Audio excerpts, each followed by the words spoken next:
All right, let's get started.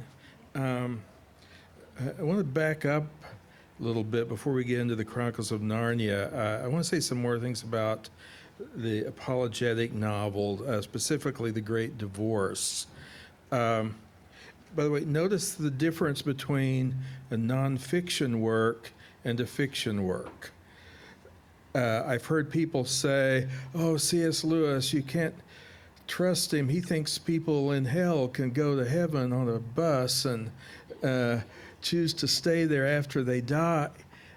No, this is fiction. This is fiction. It's not his apologetics. You've got to keep those distinct.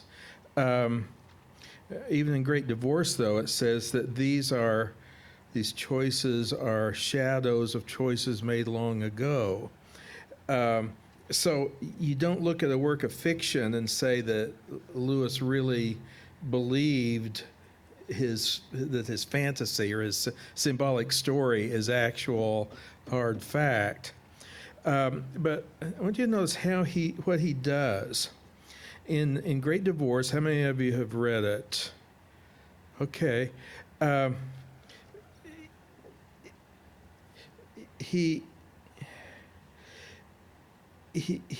describes he has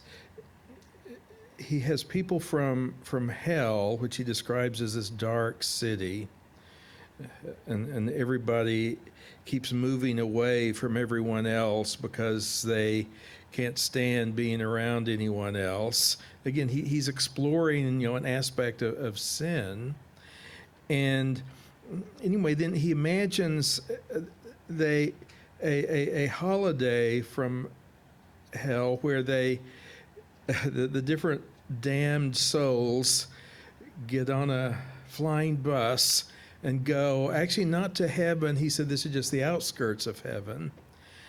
And his point is that he shows is that people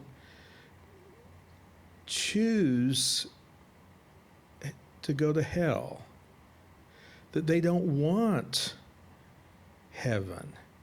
They don't want love. Heaven is a place of love. Hell is a place where no one loves anyone. They just everybody sinks into themselves. And he really shines a different light on divine judgment after death. And that's a hard teaching for people to hear now. Oh, how could God punish people forever? And that doesn't seem right. Well, you read Lewis, you read things like this, and he's doing the same thing Dante did. You read The Great Divorce, and you come to understand it. That the lost, the damned, the eternally condemned aren't just being punished for the naughty things they did, but because in a way hell is what they chose. Hell is what they became. And that sin twists the soul and perverts the soul so much that it is a rejection of everything that's good. It is an embrace of darkness and isolation and self and the rejection of love. And that in Dante, the people in hell, the punishments of hell symbolize the sin, their prevailing sin. So that in hell, in the realm of the violent, people are just fighting in a river of blood, and they're just tearing each other apart. And the point is, hey, that's what you were doing in your life. And now you get to do it forever and ever and ever. And yes, it's suffering, but it was suffering on earth too. And yet you chose to affirm yourself and not forgive anybody, and you're so angry and you're so filled with hate that you just... And then you read the Divine Comedy, and it's really It will really teach you how to imagine hell. I mean, the problem with not believing in divine punishment, it's you can give a good reason for it. You know, God is holy, and so he cannot tolerate anything that's unholy. And that's a good answer, but our problem with people believing it is imaginative. It just seems so extreme, so too much. We just recoil from it. But again, a work like Dante's Divine Comedy, which Lewis is imitating in The Great Divorce, makes you see it in a different way. But let me talk about the apologetic that he gets going in The Great Divorce, how he uses literature for an apologetic purpose. When they get to the outskirts of heaven, now, we tend to think of spiritual things as being very vague and mystical, and you know, spirits go through walls, kind of like ghosts, and whereas reality, this is real, you know, the solid things around us. In Great Divorce, he turns everything upside down. He says the real reality is the spiritual, and that by comparison, our world and ourselves are the ghosts. I mean, we're insubstantial. And he's drawing on St. Augustine for that evil is a lack of being, is a lack of real existence, and real existence is good. Anyway, so these souls, these tourists in the outskirts of heaven, they get off the bus, and the grass is so hard. It's like it'll pierce their feet, and they're so soft and insubstantial. And the world, it's a beautiful place of trees and flowers, a garden, but it's so hard and firm and real. And his point is that this is reality. Heaven is the real world. That's where true reality is in its fullness. And what we have to learn to do is learn to be part of reality. And after a while, the saved adjust to this hard world. But of course, the damned never do. And just about everybody on that bus wants to get away from there as soon as they can. But notice what he's doing apologetically. He's saying if you reject Christianity, you're also rejecting reality. Okay. Christianity isn't just a set of doctrines you can either believe or not. No, it involves every part of us.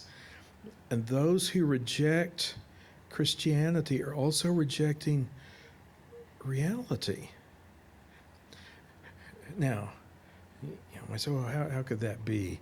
You certainly see it today, maybe more than in Lewis's time when he wrote this book in the, I think, early 60s.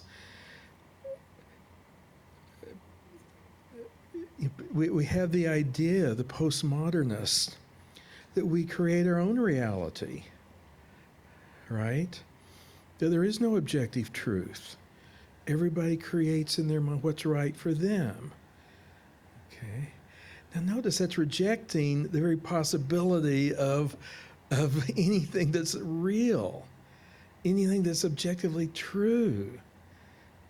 You know, as Christians, we have the doctrine of the creation, that everything that's solid and real, as God made it. And so those who turn away from God, we're seeing this now, turn away from reality itself. And you really see that not just the postmodernists. Again, that idea that, oh, there is no reality, I create my own reality. That's kind of like what it is in the dark city, in hell, as Lewis describes it. They're all in their own little circles, making up what they want to believe. But yeah, that's part of the condition of being damned in the Great Divorce. You see the point he makes. And of course, now it goes even farther. if you're a man and want to be a woman, you can identify as a woman. Your body makes no difference, and everybody has to accept you as a woman. There are operations that sound like it, but you don't even need the operations. I mean, it's a denial of physical reality. Yeah, now note the apologetic power of that. It's one thing to argue for the existence of God. Now, apologists have to argue for the existence of the world, right? But when you read The Great Divorce, he's training our imagination, imagining a heavenly state. Not that you can ever fully imagine it, because it's beyond our imagination, just like it's beyond our reasoning ability. But to imagine what would it be like if something is more real than our lives now. Other things he does in that book for apologetics, he has, I think, maybe the best put down of liberal theology that you'll come across. Now, Lewis is using humor. He's kind of using a satire. He's not really being mean-spirited, but he's sort of making fun of a certain type of liberal theologian. Okay, and there's a character who's a bishop, an Anglican bishop, one of those who has rejected the resurrection of Christ, the deity of Christ, the whole thing. There's quite a few of those in certain traditions. And so he was in hell, but he's said, well, I'll take this trip. I'm open-minded. I've always said being open-minded is the most important thing. And so he takes this little vacation to the outskirts of heaven. And here he meets a fellow, a fellow minister, only this minister was faithful. And he's in heaven, and so these people come and visit, and their friends and family and other people come to him, trying to convince them to stay. And the bishop says, I sacrificed everything for my honest beliefs. When I rejected the resurrection, and he says, what happened? You got your name in the paper, you became famous, that was a great career move for you. And it goes on, and finally it builds up. The bishop says, well, you sound like you actually believe in a literal heaven and hell. Okay, there he is. He's been in hell. He's in heaven, but he doesn't believe in hell or heaven. And finally he gets mad. He said, I'm going to, I've got to get back. I have we started a theological society there down in the dark city, and we're going to read some papers, and it's going to be very interesting. Like I say, you don't need theology if you're in heaven. God is there, Christ. But he's so concerned with being a theologian that he's not a Christian anymore. But Lewis's use of humor, anytime you read Great Divorce, anytime you read some of this liberal theologians, you'll remember that, and you start laughing at them because you can't take them seriously. I mean, this is a very powerful apologetic. But again, he's addressing the imagination, he's using humor, he's using comedy, and it's very effective. And maybe more effective to some people than just a mere logical analysis might be. Okay, so that is one of my favorites, and it's a good example of what you can do with literary apologetics. Okay, well, let's get to children's fantasy, his most famous, greatest literary works. Lewis wrote an interesting essay about how and why he got started with the Chronicles of Narnia. And basically, he said he was thinking, why, when he was a child, did Christianity seem so boring? He says, now as an adult coming to faith, it's mind-blowing. God become flesh. Christ taking on the sins of the world. Conflict with the devil. God saving it. I mean, it's amazing. You could see maybe somebody not believing it or maybe thinking it's too good to be true. But you would never think that it's dull or boring. But he remembered as a child, of course, this was the time he started drifting away from his childhood faith. I mean, his parents took him to Sunday school and church and all the other things. And after a while, he just started to hate it. And then he, got old enough on his own, off to university, and, he just never went back, which is the case actually for a lot of our young people today. And he was thinking about this, and he was thinking that the way the faith was presented was, in a very uninteresting way. It was so familiar to him that he stopped noticing really the implications of it or how marvelous it is. And then he said he started thinking, could he present the Christian story in a way that would get past the normal, boring associations, unfortunately? This is what he said. He said, supposing that by casting all these things into an imaginary world, stripping them of their stained glass and Sunday school associations, one could make them for the first time appear in their potency. By presenting Christian truth, the Christian narrative in an imaginary world, apart from these associations, you can make them appear in their potency, so the children especially could see how powerful they are. Could one not thus steal past those watchful dragons? Okay, he's kind of getting into fantasy already, picturing dragons that are keeping children from the truth. Is there a way to sneak past those dragons? By the way, this is an example of Lewis's essays. When you read his nonfiction, it too addresses the imagination.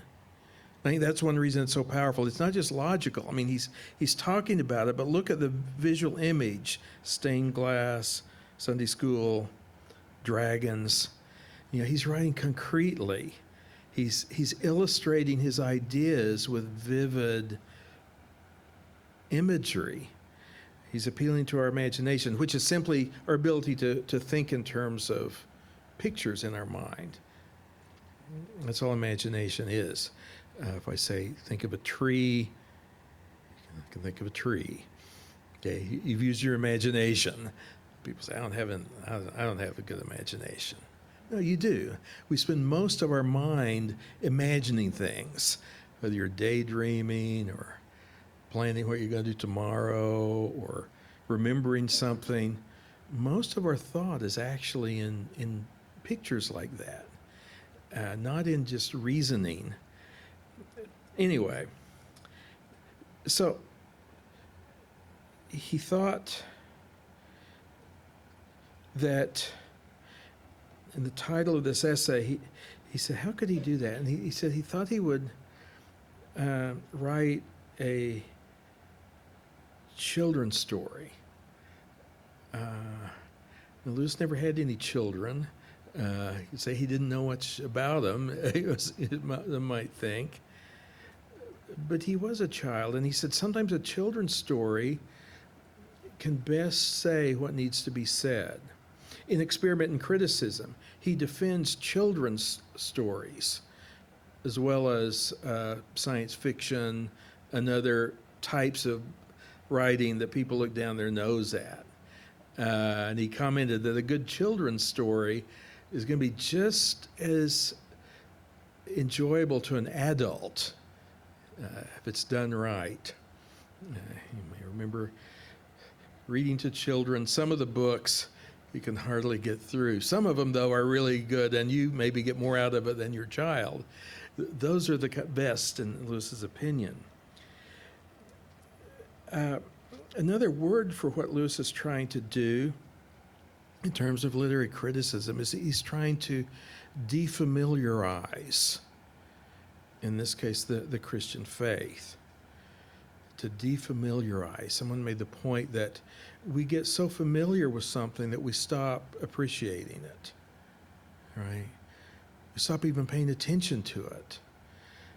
And so one of the things that art can do, whether it's literary art or painting or any art form, is to present something from a new angle and help us see it for the first time. I mean, not for the first time, because we've seen it so often we're not really seeing it anymore.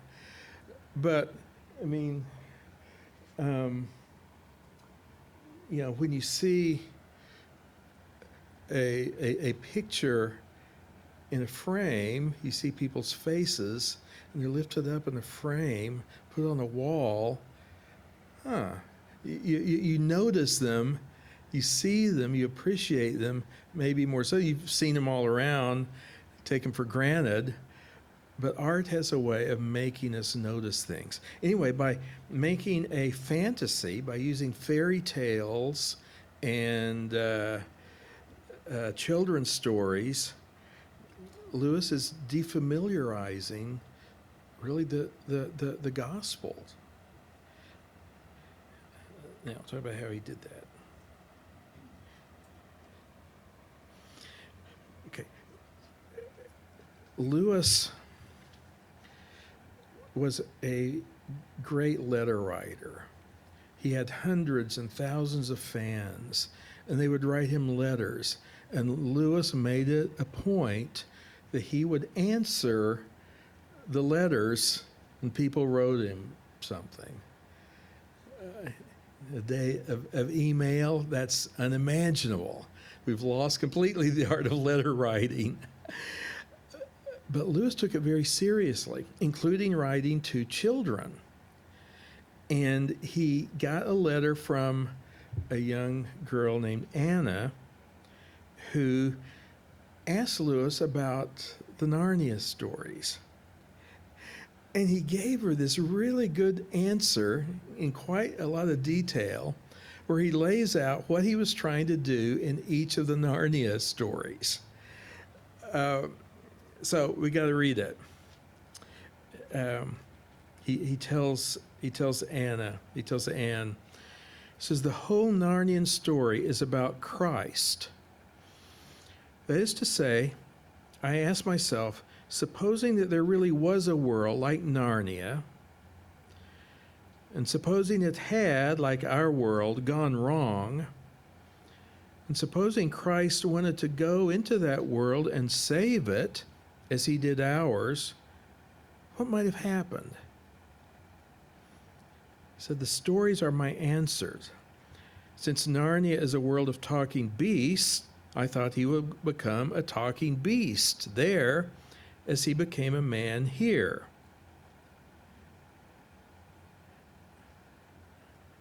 Okay, we talked about in the science fiction, worlds that haven't fallen, or different worlds. What if there's a world of talking animals? And what if it needed saving? Christ, the Son of God, he's imagining will become a talking beast. And he says, I pictured him becoming a lion there because the lion is supposed to be the king of beasts. Christ is called the Lion of Judah in the Bible. Again, he's taking a biblical image for Christ. And you see that at several points in the scriptures.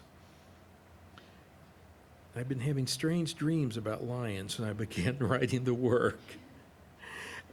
Elsewhere, he talks about how had a dream about a lamppost shining in the field of snow, and all these other things that were going on in his imagination, and he worked those into the story, The Lion, the Witch, and the Wardrobe, which is the first Narnia story he wrote. Now, I'm going to come back to this letter to Anne because he tells about each story, what he's trying to accomplish in each of the books. But let me talk about some issues about it. Now, Tolkien, his good friend who's witnessing to Lewis,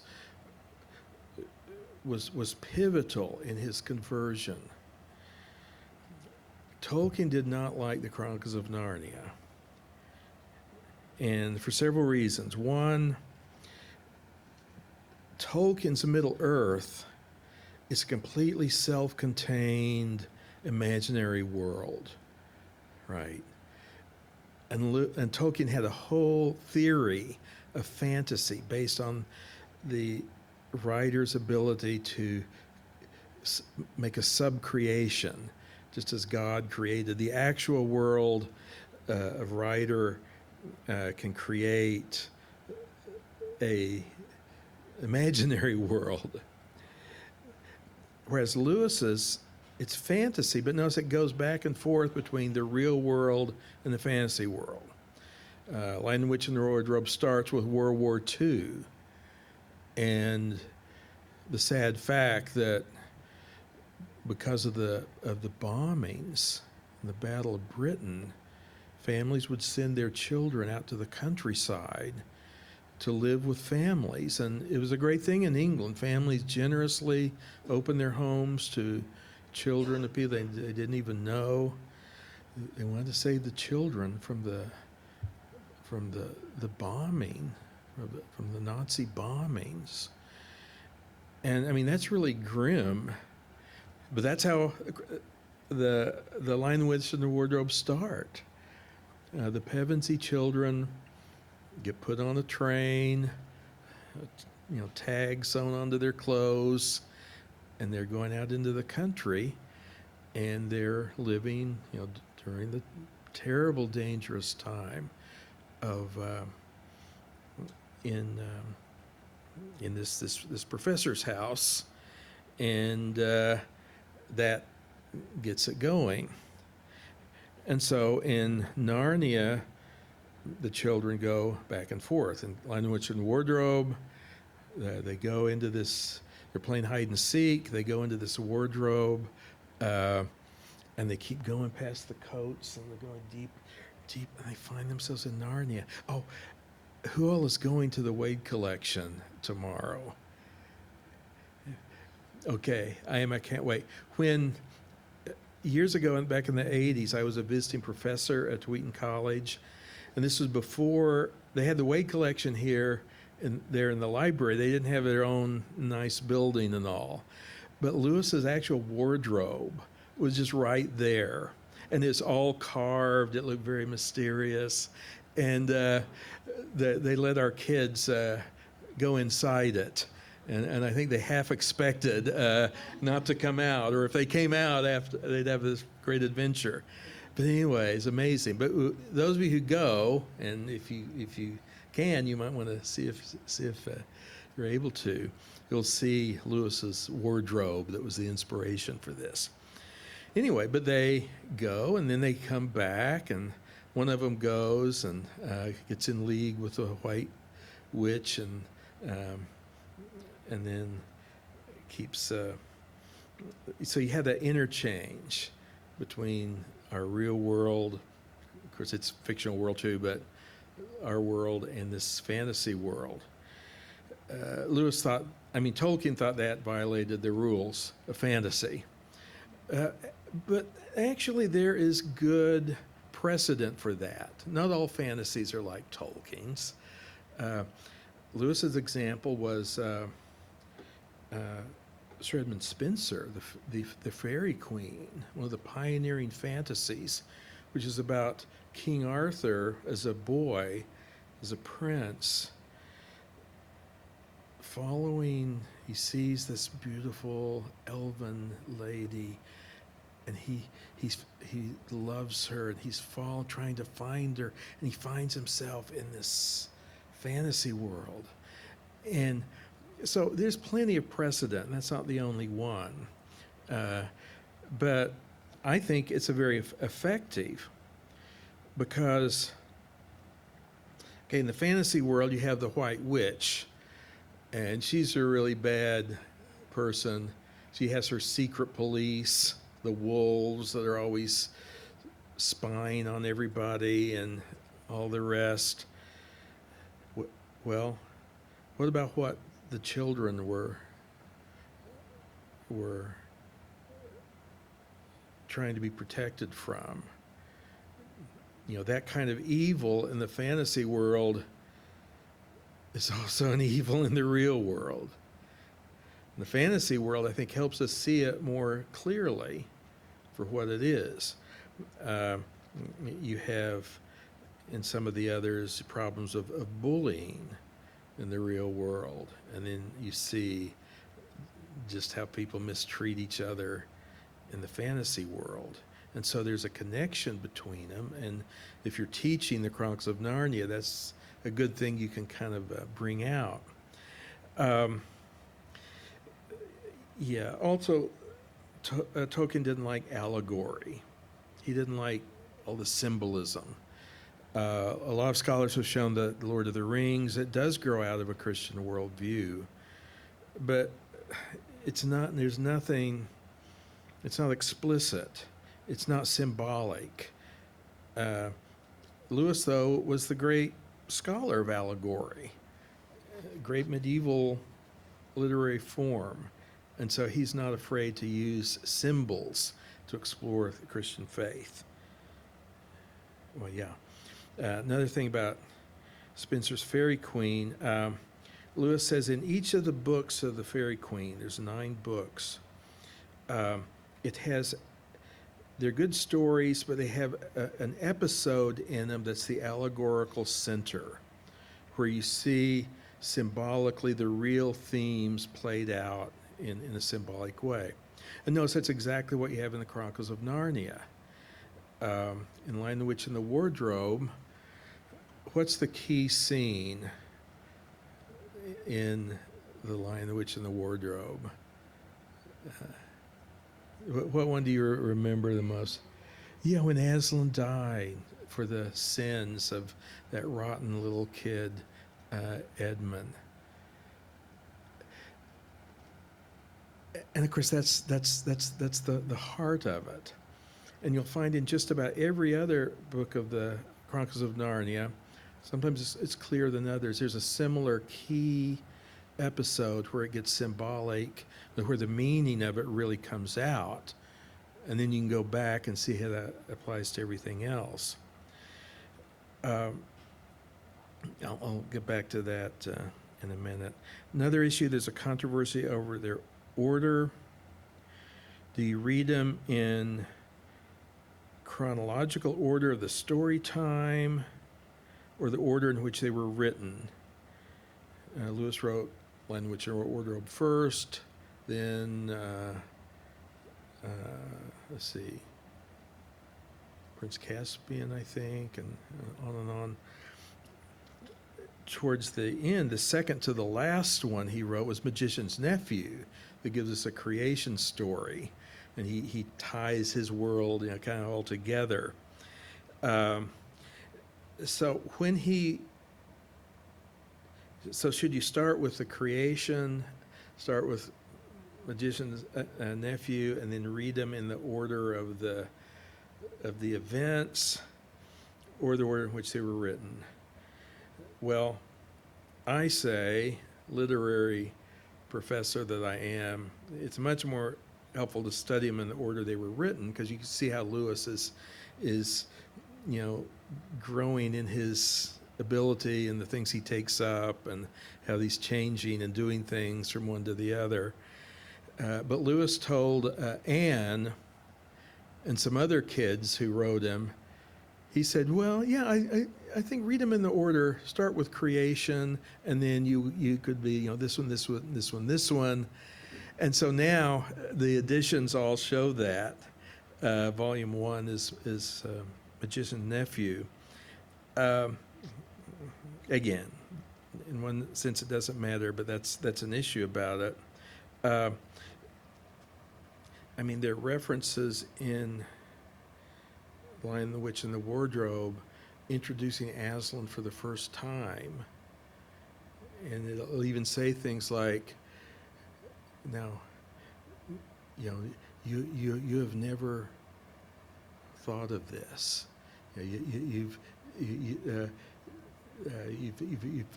never come across anything like this, talking to the readers. But if they read Magician's Nephew, they would have already read about Aslan. I believe that you don't appreciate the lamppost in Magician's Nephew unless you first have seen it in Lion, Witch, and the Wardrobe and wondered why it's there. Anyway, it doesn't probably matter too much, but that's the first decision you have to make. Which order are you going to read them or teach them in? I'll follow the order, the chronological order, because I'm using his letter to Anne to talk about him. So, Lewis said, the Magician's Nephew tells the creation and how evil entered Narnia. Okay, and you have this beautiful picture of Aslan singing Narnia into existence. And again, it defamiliarizes, I think, the real creation story about how God's speaking, God's word, calling the universe into existence. And, there's a witch and a fall and various things. It's a wonderful story set in kind of the Victorian age. But that's what Lewis is exploring in The Magician's Nephew. Now, The Lion, the Witch, and the Wardrobe, Lewis said the lion, etc., it's about the crucifixion and the resurrection. Okay, let me say something about that. Why that's so powerful. Notice when you're reading that book, Edmund is the real bad guy. He's the rotten little kid that you don't like. He torments his sister. He bullies him. He's in the real world, he's just obnoxious. In Narnia, he sells his soul to the devil, basically. He sells his soul to the White Witch for what? Yeah, Turkish delight. When we were at Wheaton in the 80s, and our kids were, just the right age, we actually found there's a Greek neighborhood and a Greek store that had Turkish delight. Have you ever tasted it? It's this gelatinous, super sweet, so sweet that it just sets your teeth on edge, and it's rolled in sugar. And you could see how it's just too much. It's just so decadent. But this is magic Turkish delight, and it's like addiction. He'd do anything for this. And again, it applies to any other, real sin. Whether, alcohol or drugs or pornography, or it becomes this pleasure that can become an obsession. And it causes him to betray his own brothers and sisters. But in the stories that unfold, you really don't like Edmund. He's the bad guy. And then suddenly, to your surprise, he's kind of gotten a little better. And, they say, oh, it's all right, Edmund. And they're getting ready to have the big battle with the witch. And the witch comes along and says, Edmund, he's mine. Turn him over. Says, no, well, he doesn't want to do that. He's mine. The law says the sinners belong to the devil, right? He's mine. And then Aslan becomes his substitute. Take me instead. She's going to kill Edmund. Aslan substitutes himself for Edmund, that rotten little kid that you can't stand. Why would he do that? And you have that unforgettable scene on the stone table, the witch, shaves Aslan just like Jesus was stripped and humiliated, and Aslan dies for Edmund. Not just for one of the good kids, he dies for the one that you as a reader can't stand, because you see how ugly sin is. He dies for Edmund. I mean, they're talking about defamiliarizing, the substitutionary atonement.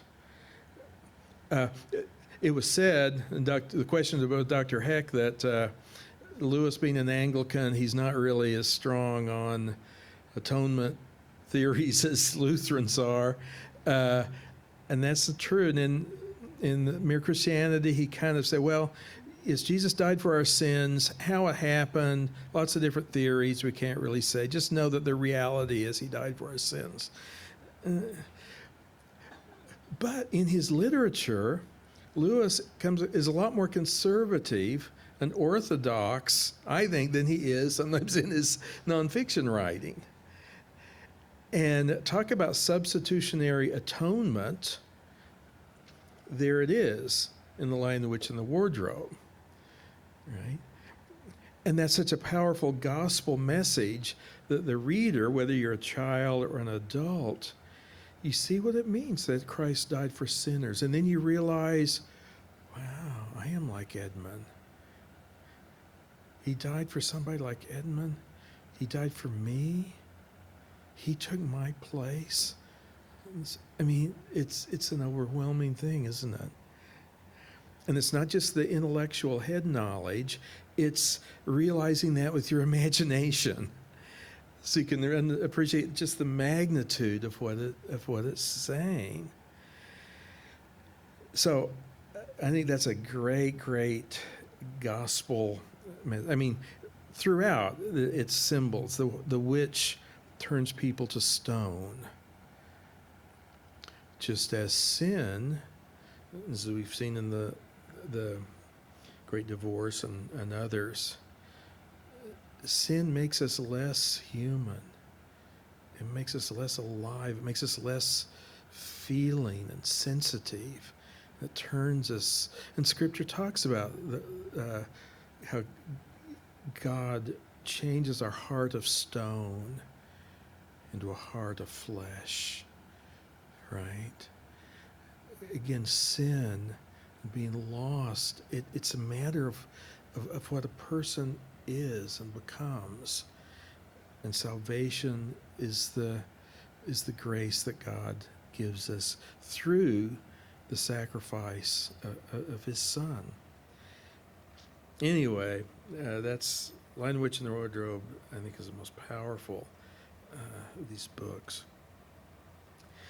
Prince Caspian, Lewis told Anne, Prince Caspian is about the restoration of the true religion after corruption.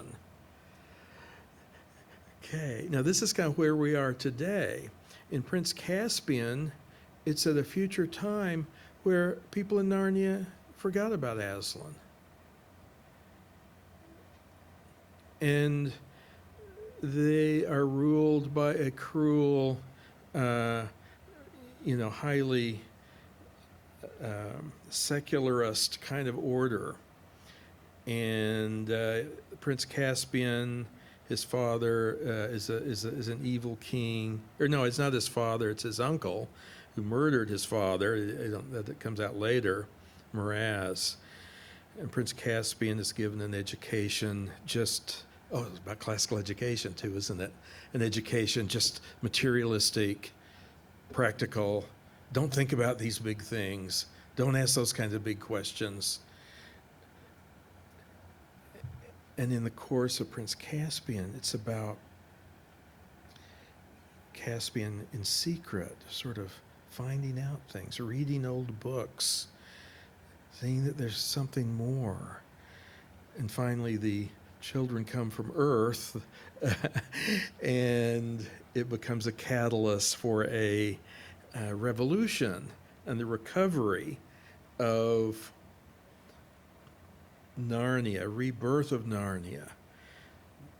But again, there are a lot of culture wars issues in Prince Caspian that are so evocative, I think, of what Christians are going through today in our highly secularized society that has forgotten or is trying to forget, trying to silence any kind of Christian viewpoint. So that's another really good one to look at it in light of some things today. The Horse and His Boy. Okay, now this is the one, as I think was mentioned by Charles Evans. This is the fantasy that Tolkien would probably be okay with. It's the one Narnia chronicle that's set totally in Narnia. Doesn't have anybody from Earth coming in and messing it up. It's totally self-contained. But again, it too is about, as was said, a realm where, in this part of Narnia, under the Tash, the god Tash, kind of a parallel of another religion. It's a cruel religion. It's a harsh religion. And there, the animals have forgotten how to talk. But a horse, he's a Narnia horse. He recovers his voice, and he joins up with a young boy. Again, it's not the boy and his horse, it's the horse and his boy. You see Anyway, it's a wonderful story. Lewis tells Anne it's about the calling and conversion of a heathen. And again, it's about the boy coming to know Aslan. Okay, I'll go through these a little quicker. Voyage of the Dawn Treader, one of my favorites. This is about a voyage, a quest. Each of these has kind of a different approach to fantasy. This is a quest. They're sailing off into sort of like the Odyssey, Homer's Odyssey, sailing to other realms, or mysterious things happen. He told Anne it's about the spiritual life, especially Reepicheep, who's the mouse, the warrior mouse. He's so powerful and so throws his way around. He's only, a few inches tall, but you wouldn't know that by talking to him and by his ego. But you see his growth. And here you have another great figure, Eustace Scrubs, who was the one, remember, that went to the progressive schools, where he didn't read, he only liked to read books about, grain elevators and raw materials. And it said that the problem with his education is he didn't know anything about dragons. And so when he actually meets a dragon, he ends up turning into a dragon because he's a bully and another bad character. Again, the idea that if you really want to be practical, you need to read these stories that actually will give you more moral guidance than anything these utilitarian social studies books that you're being fed on. And anyway, he becomes a dragon. What he is on the inside becomes what he is on the outside.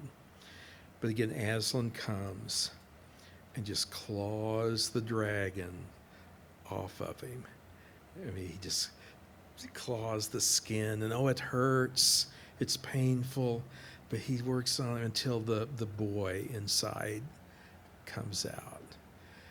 And again, the spiritual life.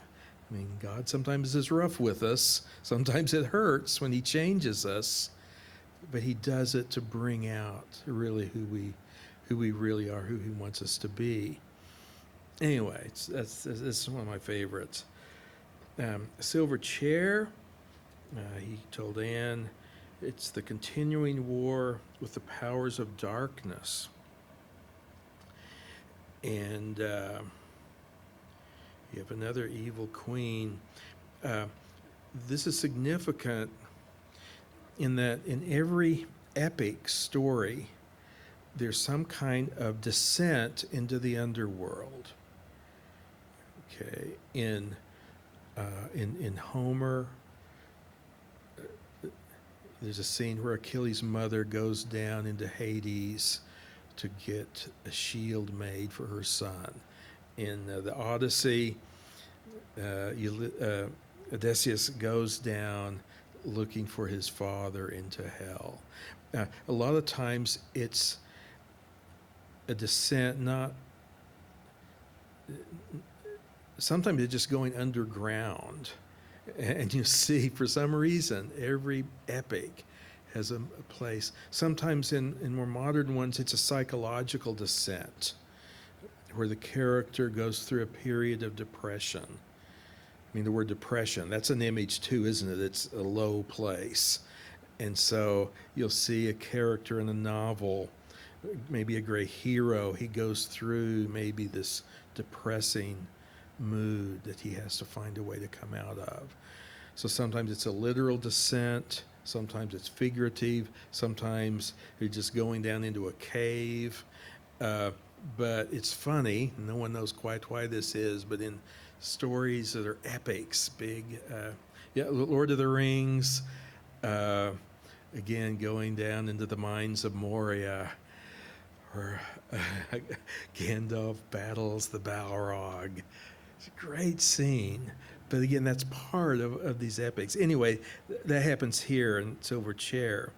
He goes down into the center of the earth almost, and he finds these other people, and the witch or the queen tries to convince them that there is no Narnia, there is no outside world, this darkness is all there is. And you say you believe in the sun. The sun, show me the sun. There's no sun. There's no sun here. Okay, you must have thought there's a sun. It's your wish. And they have to, no, I remember I saw the sun. There is light. There is an Narnia. Kind of like when we sometimes have to remember that, no, God is real. He's real. And you remember times when he seems so close, but you have to hang on to those. Anyway, it's a great treatment of that. And they have to hold on to their belief in Narnia, even in that darkness. And they have to follow the word. They have to, Aslan gives them words they have to go by. And they have to memorize it and learn it. And it's a symbol of the scriptures. And you trust these words I have given you. Don't trust anything else. And anyway, it's a great apologetic. Yeah. Oh, okay. The last battle. Yeah, Lewis tells Anne, the last battle is about the coming of the Antichrist, the ape, the end of the world, and the last judgment. Again, in Mere Christianity, Lewis says he's not going to talk about these controversial things like the last days and all that. Well, in Narnia, he gets into some of that. And again, you don't take that literally, but he shows, he dramatizes things in Revelation. This ape comes and says, I'm Aslan.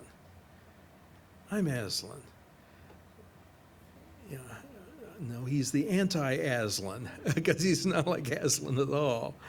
And there's another character. Who is it? The beast. It's a donkey dressed up. Yeah, it's a donkey dressed up like a lion, isn't it? Yeah, so this is Aslan, see. Anyway, finally the apocalypse. And the world ends. Narnia ends. It's the last judgment. But beyond Narnia, there's an even bigger Narnia, an even better Narnia, a reality that Narnia is just a shadow of. And anyway, it's very powerful. But the effect is to go from the creation all the way to the last judgment. The creation, the incarnation and death and resurrection and atonement of Christ, ending with the last judgment. So there's a wholeness to it that's very satisfying, and he's taking you through the great Christian narratives. Okay, a lot to be said about the Chronicles of Narnia. We don't have time to get into detail. Any other thoughts about the Chronicles of Narnia? Yeah. One thing I noticed while I was reading Voyage of the Dawn Treader is when poor old Eustace is turned into a dragon. Yeah. Which I don't remember. I think he stole his gold because of greed. Yeah. Anyways, he becomes this dragon, and then Aslan comes along by the pool and tells him to take off the skins. Yeah. And I thought immediately, this is almost like you're trying to rid yourself of sin. You can do it to yourself. You won't like it, and you hope that you came out better than you were before, but you still have your dragon skins. Oh, yeah. Aslan comes over with his claws and digs deep and tears it off. Yeah. And then he throws him in the pool, doesn't he? The image of baptism. And again, the Anglican do have, they're more sacramental, not as sacramental as Lutherans, but Lewis does have a view of baptism in the Lord's Supper that's kind of that he brings out. Yeah. I know in the Space Trilogy you talked about there being multiple worlds and the Chronicles. Yeah. Very deliberately drawing from almost a medieval or a Renaissance cosmology, the idea of there being multiple worlds and other planets that have a relation with God. Is he doing a similar thing in the Chronicles of Narnia? Like drawing from that kind of worldview that says, of course there are other worlds? Well, yes, I would say so. There's been a work on the Chronicles of Narnia. Lewis wrote a great book on the medieval and Renaissance view that the Earth was the center of the universe, and then the planets of different kinds go around it, called The Discarded Image. And there's a recent book on the Narnia Chronicle that's saying that he's alluding in the books of the Narnia to each of those different planets, which symbolize different things. I know about that. The problem with that image, Lewis said, it's very satisfying symbolically. Dante does a lot with it, other writers. He said, but the problem is, of course, it's not true. In the science fiction, though, he does something amazing. It's at the end of Paralandra, where he takes modern cosmology and turns that into a spiritual symbol, just like Dante took the Earth is in the center, turned that view into a spiritual symbol. And in the end of Paralandra, it turns out that, the difficulty with the Earth being in the center, it's really very humanistic, isn't it? Human beings are the center of the universe. Oh, well, that should make us feel nice. In Dante, in the Paradiso, he's been sailing through these different planetary spheres, and he breaks out into heaven. But then he looks back, And he literally turns the universe inside out. And he sees, I mean, for Dante, it isn't just the human beings are the center, hell is the center, because he imagines that as the center of the earth. But you know that can't be right.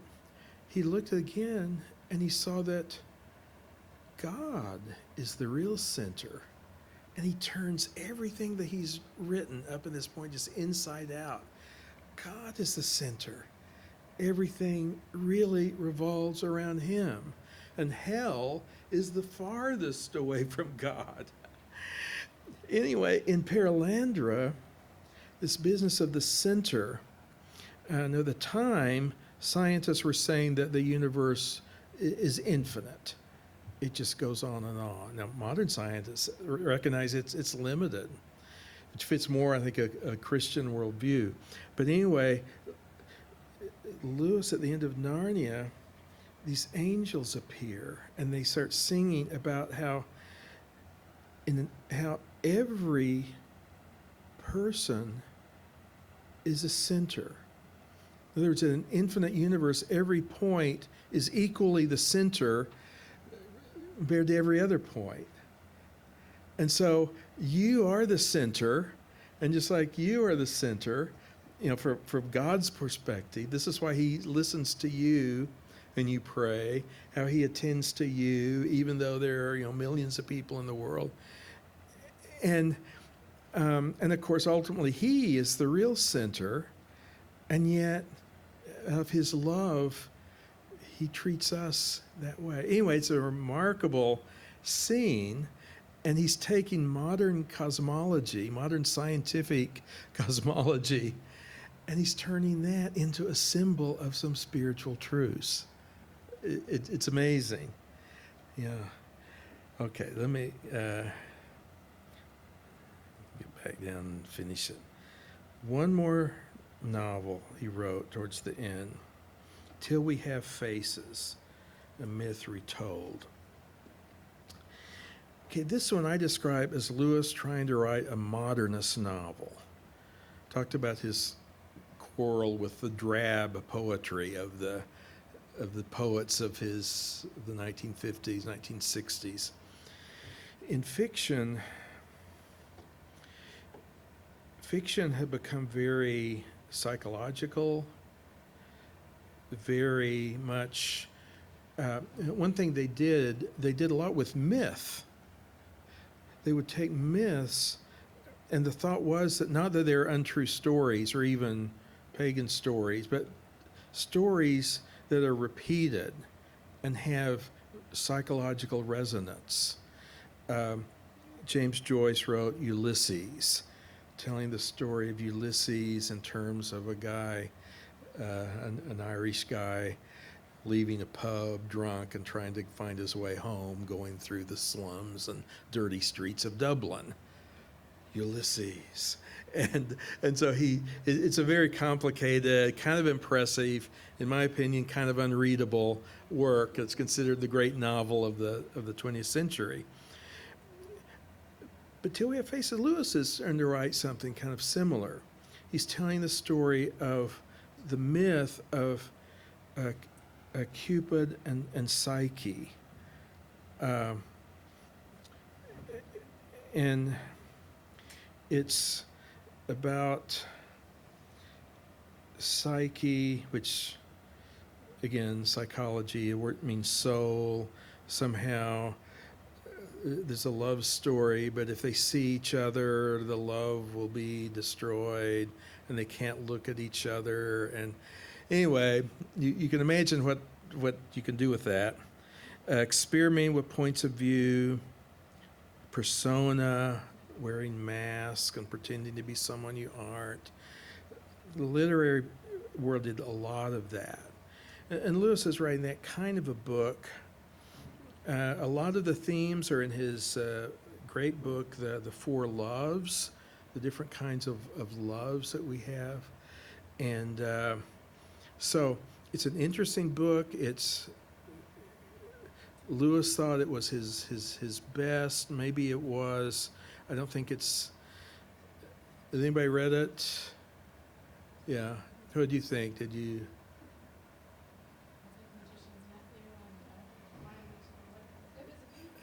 Yeah, so he doesn't get directly into Christianity. I mean, it's there at every page, but it's very different for Lewis. And just understand that. Again, well worth reading. It's more challenging. You got to work at it, like you have to work at a lot of modernist novels and the like. Well, again, he's not Lutheran, and so understand that as a Lutheran, there are other things you'll need to supplement. He tries to write about mere Christianity, what all Christians have in common: deity of Christ, the Trinity, and so on, Bible. Whereas we are confessional. We believe it's important to be specific and to narrow that down. And Lewis said that you can't live in mere Christianity. When you become a Christian, you do have to have a church, and the church is going to be specific about what it teaches. But he was trying to be more generic.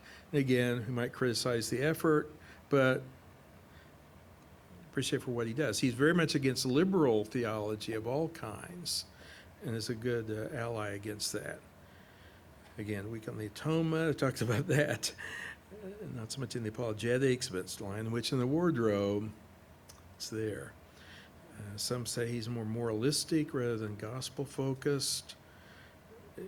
He's very interested. He is a moralist, and he is interested in issues of right and wrong, and that's helpful, and we agree with that. And in Mere Christianity, if you read it closely, there's a law-gospel turn. He starts talking about Christian behavior, how we need to live, the reality of moral absolutes, and then he says, but none of us really live this way. And then he moves into Christ. Pilgrim's Regress, he does that too. The pilgrim fails to do the moral law, and he has to be saved for that. So the gospel is definitely there. Week on Scripture, he's an Anglican. At one point he says he doesn't believe the inerrancy of Scripture, and yet you do have this great critique of the historical critical method that Lewis writes in a strangely titled essay, Fern Seed and Elephants. He says the Bible critics that say the Bible isn't true, they don't know anything about literature. I do know about literature because that's my profession. When they talk about myth, that Christianity is just a bunch of myths, they don't know what a myth is. And then he shows it. And he says the style is realistic historical writing. He said the only time you had that in fiction was in the 1740s with the invention of the realistic novel. So if the New Testament is fictional, as the liberal Bible critics say, they've seen something almost equally miraculous. You're saying the writers of the Gospels were anticipating by all these centuries, 1,700 years, a style of writing that didn't exist until then. Anyway, it's a great answer to the historical critics. Universalism, again, it's not universal. He does say there are some places in the Last Battle, and I think maybe in Horse and His Boy, where, and in somewhere else, where a person was accepted into heaven because of their faith, even though they didn't know Christ. They could only enter through Christ, but the faith they had in their God, Aslan accepted. Anyway, it was like that. That's not the same as saying everybody goes to heaven. That's universalism. Lewis believed kind of like that's the Catholic teaching. actually. That's what Catholics believe. Completely wrong. You need a real personal faith in Christ and to know Christ. But anyway, that would be another issue we would have with them. But I think Lewis's accomplishment was to, among other things, reassociate our sensibility. Again, this is too little. He was one of the most effective evangelists of the contemporary world. Some have come to faith through Lewis's apologetic writing, some through his literature. I think what he does is to show us how we can think and feel at the same time, that reason and Romanticism and Christianity, properly understood, it's the wholeness of our minds, of our hearts, and he helps us to recreate that. And that's something very powerful we can show to people who are so messed up in their thinking, and so their feelings and their minds are going in all different directions. And Lewis shows how Christianity is what they really need. Okay, time's up. I've got another thing. Any comments or questions about Lewis at this point? Can't take too much time because I got to be somewhere else. Okay, thank you very much. Thanks.